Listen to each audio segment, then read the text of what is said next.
9. The Savior Returns. Written by Celestial Rainbow. Narrated by AJ the Elementalgod. Chapter 2. Truth Dream. There was a dark, quiet world surrounding him when he opened his eyes. At first, he couldn't figure out where he was or what he was doing. He noticed he wasn't breathing, but this strangely didn't bother him. His burlap cheek was pressed against something cold. 9 got to his feet slowly, looking around at the strange world he was now in. He was surrounded by thick mists, unable to see anything else. He was definitely standing on a cold surface. So it was more than a memory, more than some disembodied thought. But as he looked around at his copper feet, there was nothing else underneath him, like he was standing on glass. 9 was quickly becoming frightened. Where was he? What was this place? Wherever it was uncomfortably cold, and he was shivering.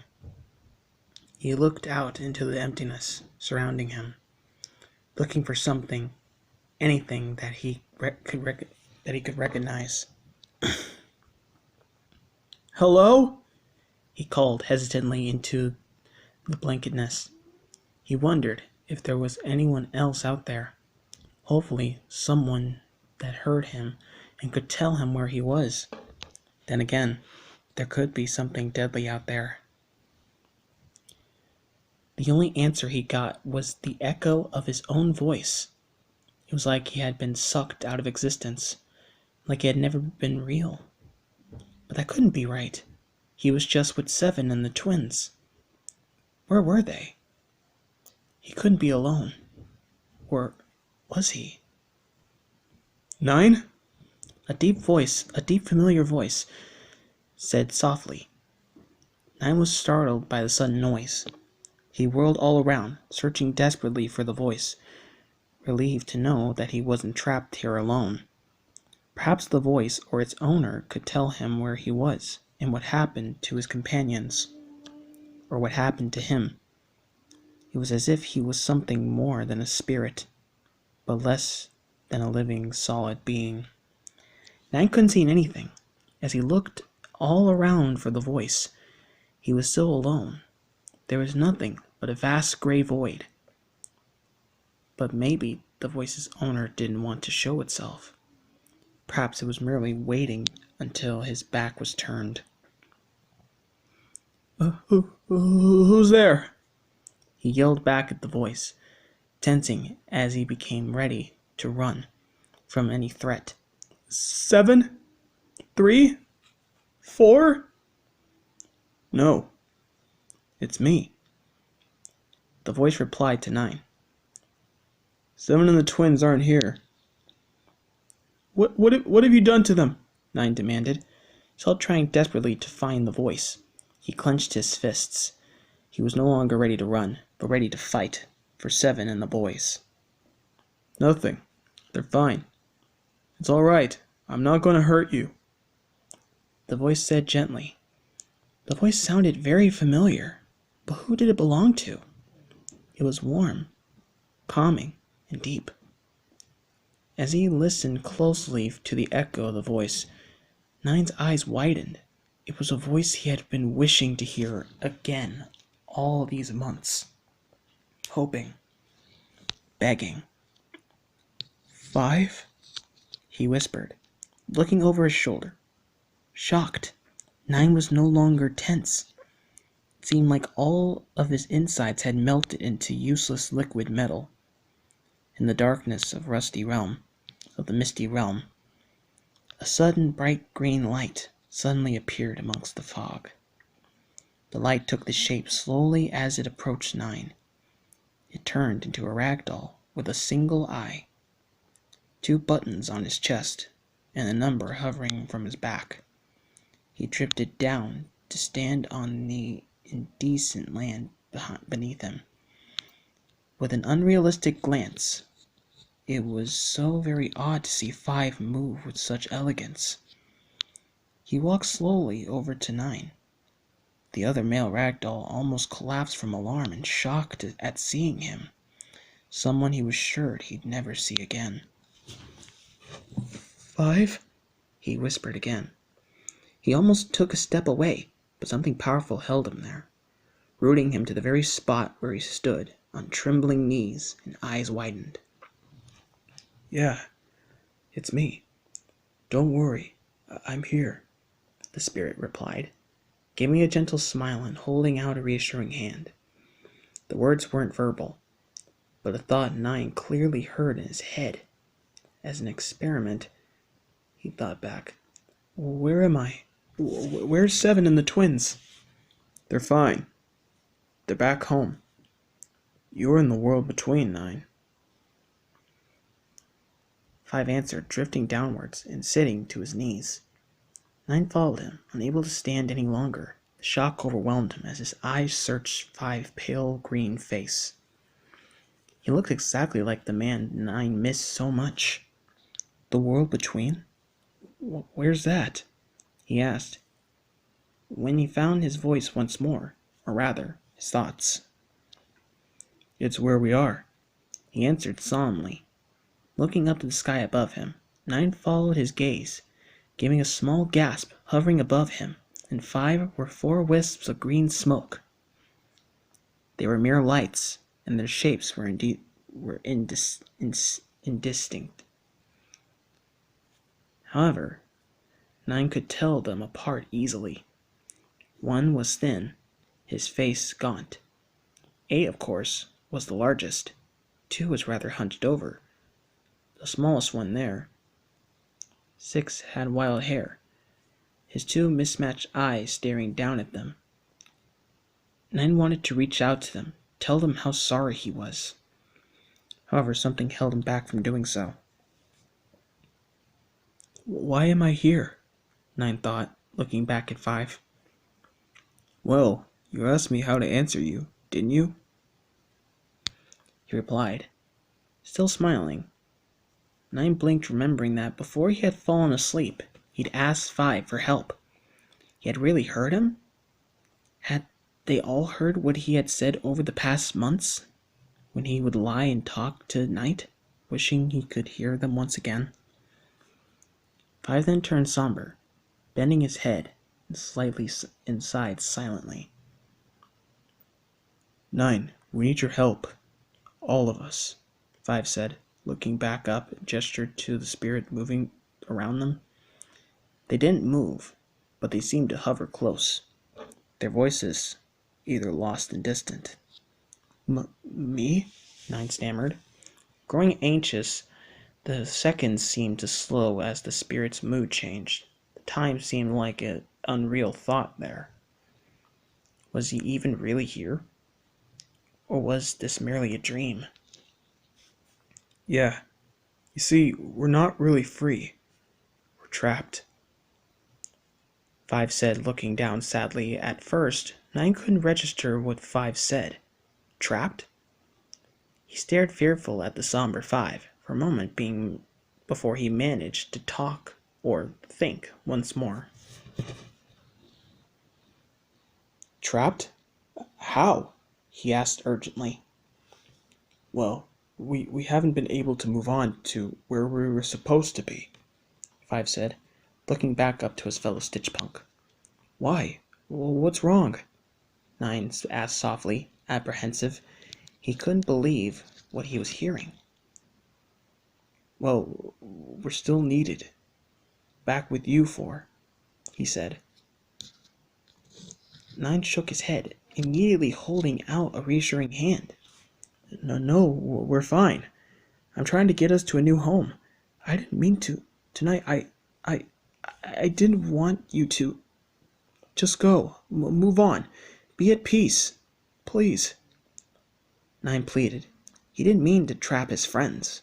Heard he talked to them for hours on end, asked for answers, but he knew they were gone forever, and he would never see them again. Five, however, reached up and grasped his shoulder with a transparent hand. Nine's heart seemed to swell in pain at this touch. If only he'd be able to save him. It's okay, Nine. It's not you. You saved us. It's just... we've been told we can't move on. Our mission isn't finished. We've been trapped because we haven't been able to go back, he said soothingly to the young Stitch Punk. Go back? Come back to life? Nine asked weakly. Come back. He could only think of those words. Come back. Yes. And now that you're finally here, you can help us. There may be a way for us to come back, Five said, gently taking Nine's hands to his. They didn't feel real, as if a mere force had touched him. His hands were as cold as ice, and an unpleasant sensation slipped up Nine's arm. However, he didn't pull away from Five. Instead, he looked intently at him, focusing on what he was saying.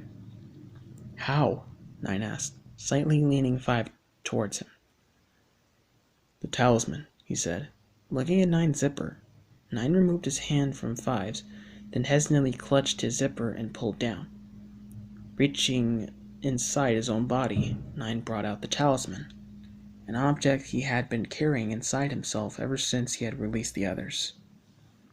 It hummed mechanically, almost as if it sensed the souls nearby. Nine looked up at Five once more.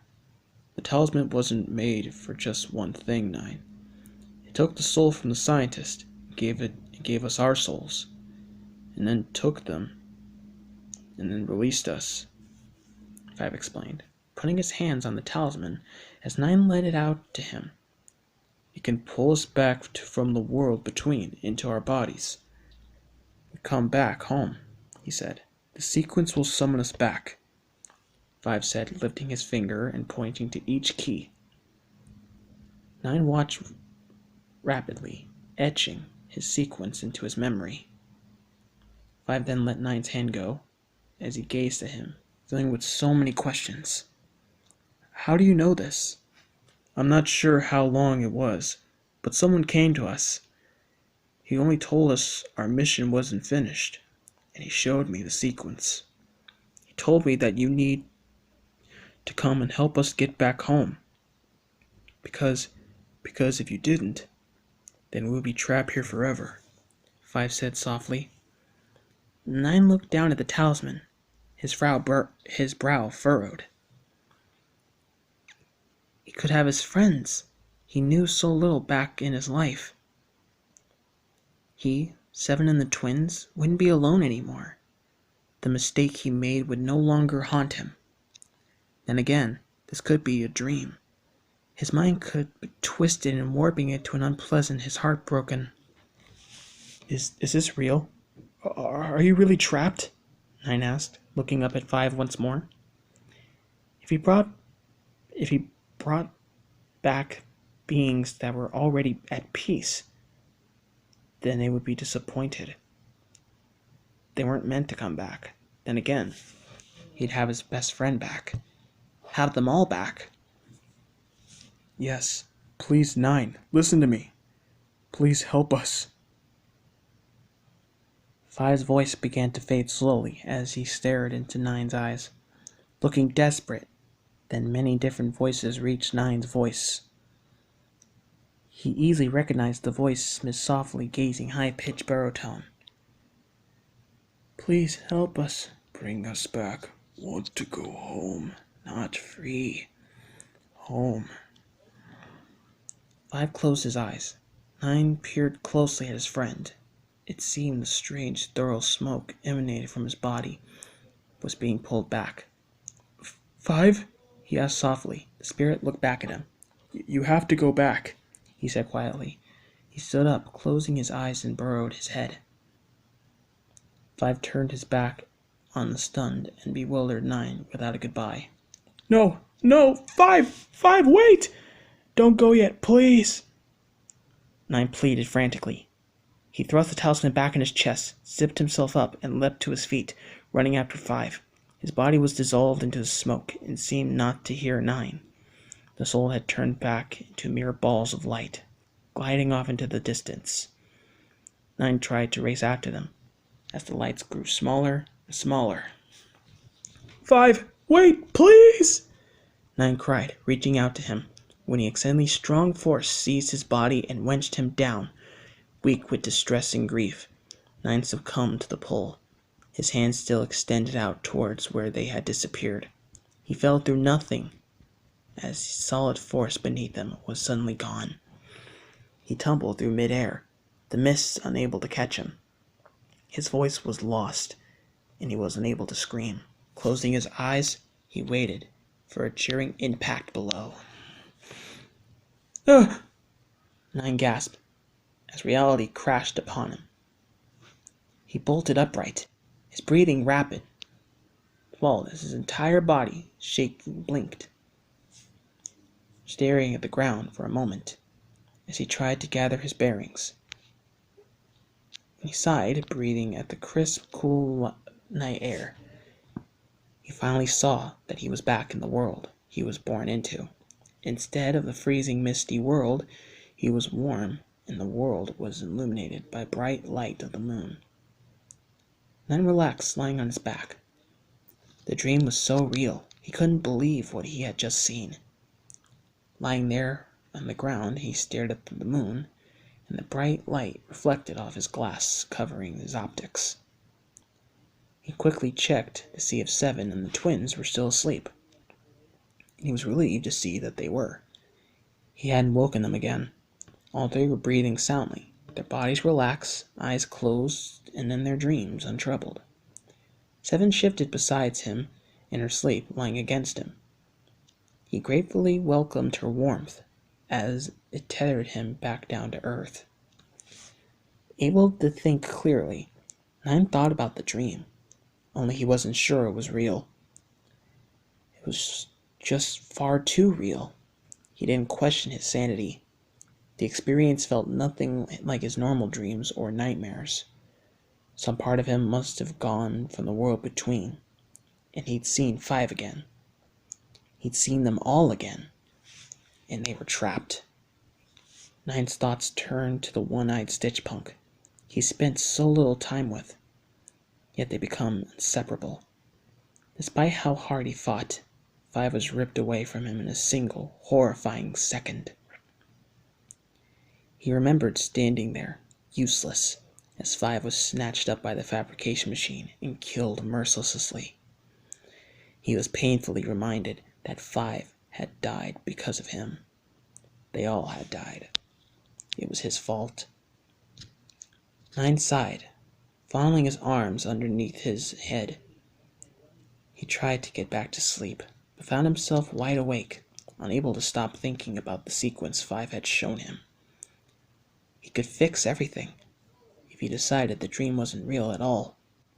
If it was real, his hands were still ice cold. End of chapter 2.